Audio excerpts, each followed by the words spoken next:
Je me pose la question de savoir quel est le président au monde qui met ses joueurs mal à l'aise avant un match.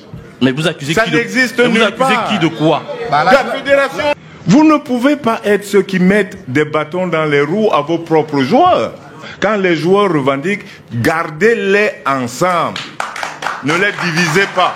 Je suis arrivé en posant une question tout à l'heure. Connaissez-vous un autre pays où l'équipe nationale joue sans son entraîneur sur le banc? On parle de l'adjoint. Ah non. Ah, je vais vous dire quelque chose. Vraiment, ça se voit que quand il s'agit du Cameroun, vous faites du particularisme. Quand vous venez à un entraînement, vous avez déjà entendu un joueur appelé entraîneur adjoint? Il dit coach, il dit pas coach adjoint. Oui, ça veut dire que vous le mettez sur le même niveau que le coach. Mais bien sûr, il n'y a aucun club, aucune équipe au monde où on dit en interne, il faut que l'adjoint ne soit... C'est un débat qui n'existe nulle part. Cet entraîneur-là, c'est lui qui fait des entraînements. Bien sûr. Moi, j'ai été les voir. C'est lui qui dirige les entraînements.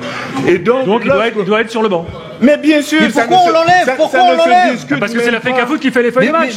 Mais pourquoi la FECAFoot fait ça? Voilà, pourquoi? C'est sa prérogative. Je vais aller plus loin. Je vais aller plus loin.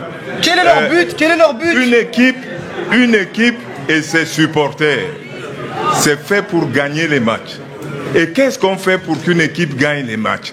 Lorsque des présidents de clubs se lèvent la nuit parce qu'ils vont rendre visite à la maman d'un joueur pour que le joueur, lui, soit à l'aise, c'est tout ça est fait pour que l'équipe gagne.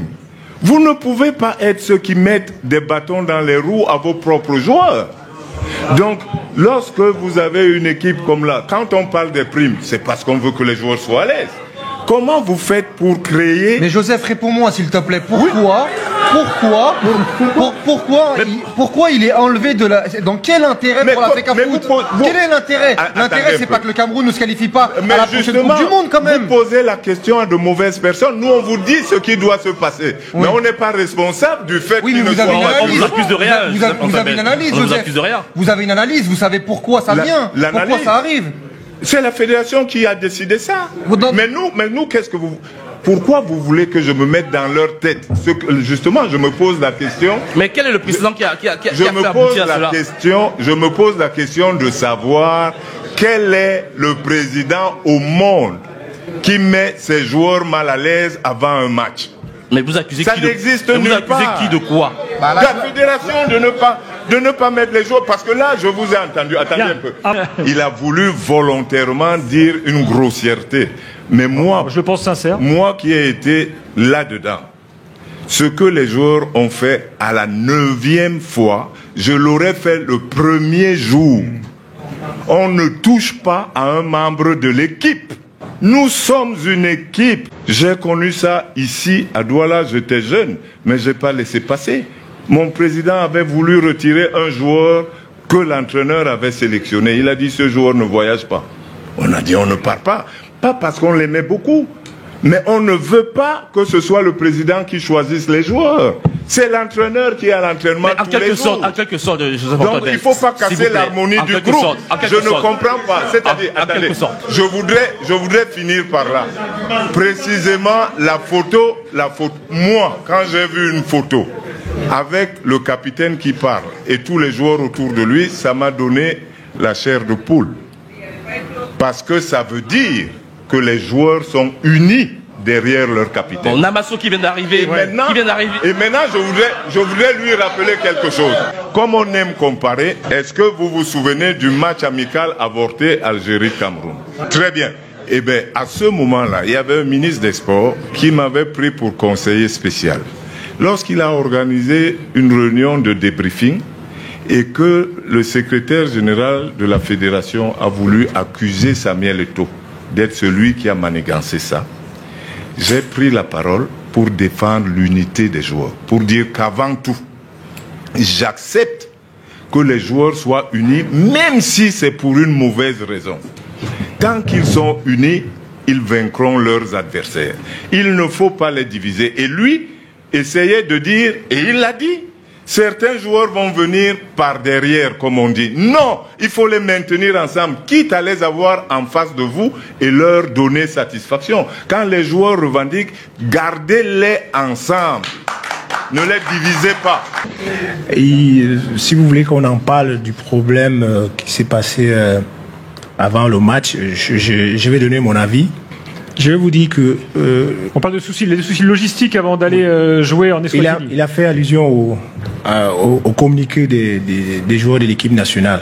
Moi, je pense que quand on est une personne avertie et qui a eu à vivre ce genre de situation, déjà, il faut féliciter ces joueurs-là pour cette victoire. Parce que, vu la préparation, parce qu'avant d'arriver à une victoire, il faut se préparer. Vu la préparation, ça relève le mérite des joueurs. Donc, félicitations à eux. Maintenant, pour revenir au communiqué, je me dis que les leaders de cette équipe ont probablement rencontré les responsables de l'Africa Foot, les responsables du ministère, et rien n'a toujours changé.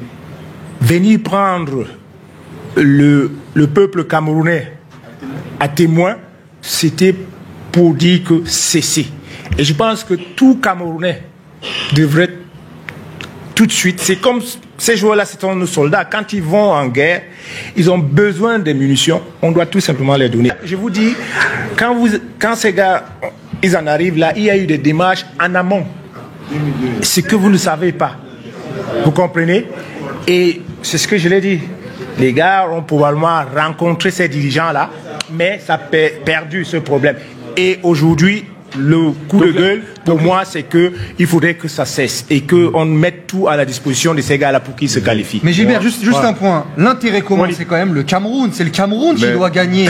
Si aujourd'hui, la compétence, c'est d'avoir l'adjoint de Brice sur le banc, pourquoi on ne met pas l'adjoint de Brice sur le banc? La question... Expliquez-moi en fait. Joseph-Antoine Bell, est-ce que Samuel Eto'o, qui a été un immense joueur, est un bon dirigeant? Vous avez dit tout à l'heure que la FECAFOOT avait des problèmes avec le ministère. Mais la FECAFOOT a des problèmes avec le syndicat des footballeurs. La FECAFOOT a des problèmes avec les arbitres. La FECAFOOT a des problèmes avec ses clubs. La FECAFOOT a des problèmes avec la CAF. La FECAFOOT a des problèmes avec l'OMS.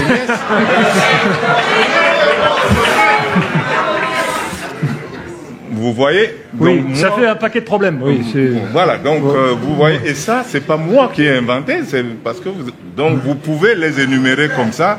Et la sagesse populaire, je ne sais pas, même si j'ai vécu en France, mais je ne sais pas en France, mais chez nous, on dit que quand la même personne a des problèmes avec plusieurs autres, il faudrait peut-être qu'elle se regarde.